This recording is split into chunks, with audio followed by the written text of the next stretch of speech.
Como todos los miércoles, nuestra mesa de análisis, aquí están Ramón Alberto Garza y Salvador Borrego. Ramón Alberto, buenas noches. Gregorio, buenas noches, aquí en el estudio. Gracias por acompañarnos en persona, en vivo y a todo color. Buenas noches, doctor. Un gusto. Sí. Saludo otomano para los que nos saludan en las calles y nos piden un saludo, pues tanto a Ramón Alberto como a mí. Eso, su club. El club. ¿Sí? Muy bien, pues comenzamos. Hoy muchos temas, por supuesto. Y yo creo que un tema preocupante, un tema irritante, de rechazo en un amplio sector de la ciudadanía, lo que hemos escuchado en ciudades como Monterrey. Hay algunos estados que ya determinaron no distribuir los libros de texto gratuitos porque traen, ahorita ustedes nos ampliarán, pues desde los errores, le faltan las matemáticas, no traen lo suficiente. Pues quién sabe dónde quedó la literatura universal y luego las ideas cambiaron pues, el universo comunistas y luego el sistema solar desalineado, ¿no? Bueno, entonces, ¿en dónde estamos parados con relación a los nuevos libros de texto? ¿Qué va a suceder en la República Mexicana? ¿Qué va a pasar aquí en Nuevo León, Ramón Alberto? Comenzamos por Nuevo León, Gregorio. Para mí me da una lástima que uno de los capítulos de los libros de texto importantes esté de una u otra manera sesgando el asesinato de don Eugenio Garzazada, hablando de que esos jóvenes que lo querían secuestrar y que terminaron asesinándolo, son gente valiente que estaba en una lucha, etcétera. O sea, vaya, exaltándolos. Me indigna porque a mí me tocó vivir esa época. Yo fui reportero en el evento del asesinato de don Eugenio y no eran ningún jóvenes valientes, era gente que era una liga comunista 20 de septiembre, por motivos muy entendibles. Pero nunca se puede justificar usar las armas para llevarse la cuestión propia. Dicho eso, ¿qué dice el gobernador de esta tierra donde asesinaron a ese prócer empresarial? Al igual que un mes después, en Jalisco asesinaron a Fernando Aranguren, el otro prócer empresarial de Jalisco. Entonces, vámonos al fondo de las cosas. El gobernador no ha salido a dar la cara como ya salieron Enrique Alfaro, la gobernadora de Chihuahua, el de Guanajuato, y aquí, calladito. La secretaria de Educación, Sofía Leticia Morales, salió a decir que van a suspender por un momento para esperar, están comprando tiempo. Yo quiero ver al gobernador Samuel García saliendo a defender el punto de una ciudad como Monterrey que viene citada de una u otra forma. Pero vayamos al fondo, Gregorio, este punto. ¿Por qué están saliendo estos libros de texto?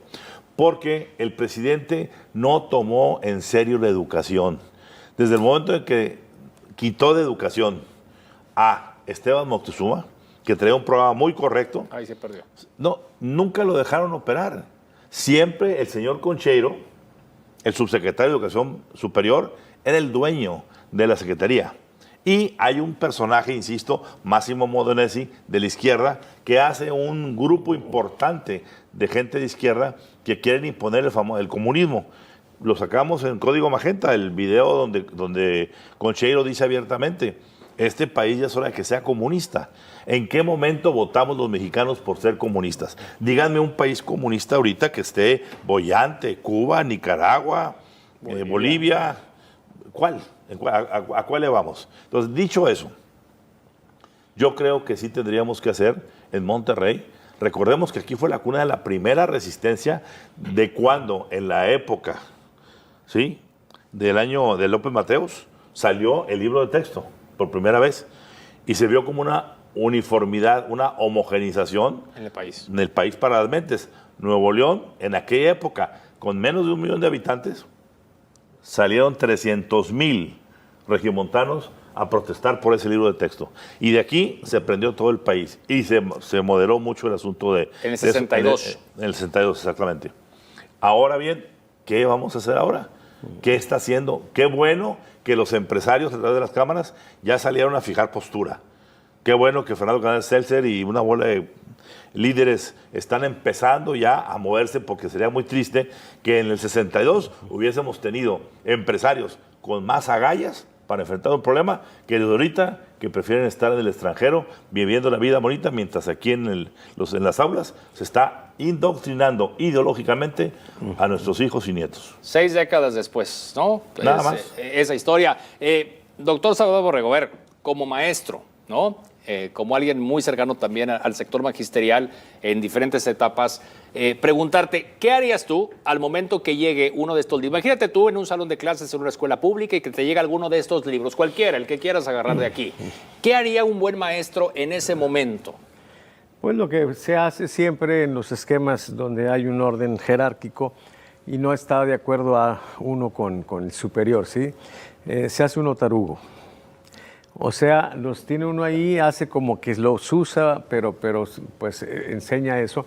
Siempre se ha dicho que un mal libro, una mala reforma educativa con un buen maestro, sí, no es tan malo, sí. Una excelente reforma educativa con un mal maestro es un desastre. Entonces, a final de cuentas, vamos a seguir dependiendo de la calidad de los maestros.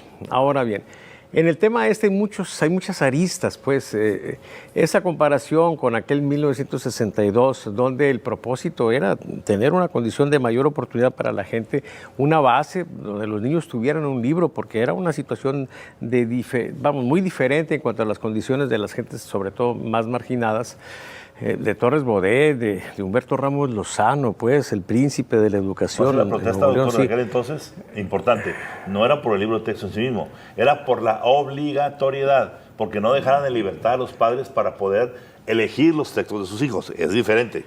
De acuerdo, pero esa es una disputa, pero aparte se daba en un contexto que estaba todavía pues muy marcado por la Guerra Fría, muy marcado también por las tendencias de las escuelas confesionales, ¿sí? Y bueno, es otro contexto. Yo diría como en el poema 20 de Neruda, si nosotros los de entonces ya no somos los mismos. Yo creo más bien que ahora estamos más cercanos, ¿sí?, en las protestas, a la idea de defender la ciencia, a la idea de defender el conocimiento científico, pues, por encima de los dogmas. Y ese endoctrinamiento que se está diciendo es justamente ir en contra de una conciencia crítica que es muy importante que tengan los niños, donde ellos tengan la capacidad de juzgar, de ver, ¿sí?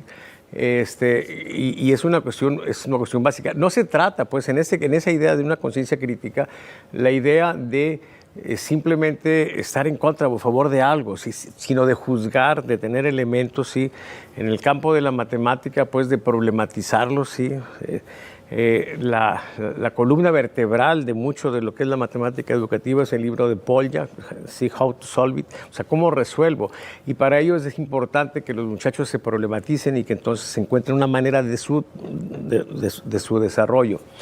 Y entonces, bueno, es muy difícil estar en favor. Yo no estaba en favor en el sexenio pasado con Peña, que llegara gente muy exquisita y muy perfumada, pues, a establecer un esquema de evaluación de la educación que era excesivamente oneroso, ¿sí? Cuando se pudieron haber utilizado esquemas económicos y más eficientes, si hubieran tenido cultura estadística los educadores. Bueno, ahora estamos en una situación, pues, en la que pasamos del extremo de los finitos, ¿sí?, a pues, digamos, personas, pues, francamente impresentables desde el punto de vista de la educación. Quizá López Obrador ve en eso un esquema de justicia social, pero ya a final de cuentas lo que veo es que estamos tratando de construir un ciudadano que se parezca mucho a López Obrador, ¿sí? Y entonces estamos generando, me parece, más que una ideología, una nueva deidad, ¿sí?, un nuevo Dios, ¿sí?, López Obrador, que es el único Dios verdadero, ¿sí?, y Marza Arriaga es su profeta. Ese concepto que dice el doctor es ideológico, de hacer una deidad de un ser humano para que se le venere y se le perpetúe ad infinito. Pero quiero terminar yo aquí con una pregunta. ¿Por qué, si esto es tan transparente, si todo se hizo como dicen que dijeron, por qué hoy en la conferencia en la tarde de la secretaria Leticia Ramírez, que dice, de paso, la ves y dices tú, no sé si para maestra de kinder, pero secretaria de Educación de este país, no, igual que la que se fue, Delfina, que nada más usó la Secretaría de Educación para trampolín para irse al Estado de México? ¿Por qué hoy Leticia Ramírez dijo, no pudo responder, como en la primera pregunta que le hicieron, sobre que dijo, no sé, no pudo responder, ¿por qué se guardaron 5 años en reserva todos los estudios de los libros de texto que están haciendo ahorita? Si fuera tan transparente, si fuera lo que tú dices, doctor, yo abro todo, véanlo. No, 5 años, guardado todo, nadie puede ver qué hicimos y por qué le hicimos. Para mí, eso trae un gatote encerrado. Y segundo, decir públicamente la Secretaría de Educación que la parte judicial que ordena suspender el reparto de libros no tiene sentido. Lo dijo hoy en la tarde. Y que está viendo con su área jurídica qué van a hacer. Señores, esto, si no lo defendemos hoy, estamos ante la lucha más importante que se tiene en contra del gobierno de la 4T. es el futuro de este país en la educación de nuestros hijos. Sí, yo no he dicho que no se defienda, por supuesto que yo estoy en contra, pero por razones diferentes, quizá, ¿sí? Okay. Por supuesto que ahí hay una destilación de ignorancia y eso pues no se puede, es incompatible Entonces, no hay equilibrio. En la idea de educar niños, claro. Corte comercial y regresamos porque pues está también el tema político y vamos a mencionar lo que ha sucedido en Ecuador, que ya le informábamos, y obtener aquí el punto de vista de Ramón Alberto y del doctor Salvador Borrego. Continuamos.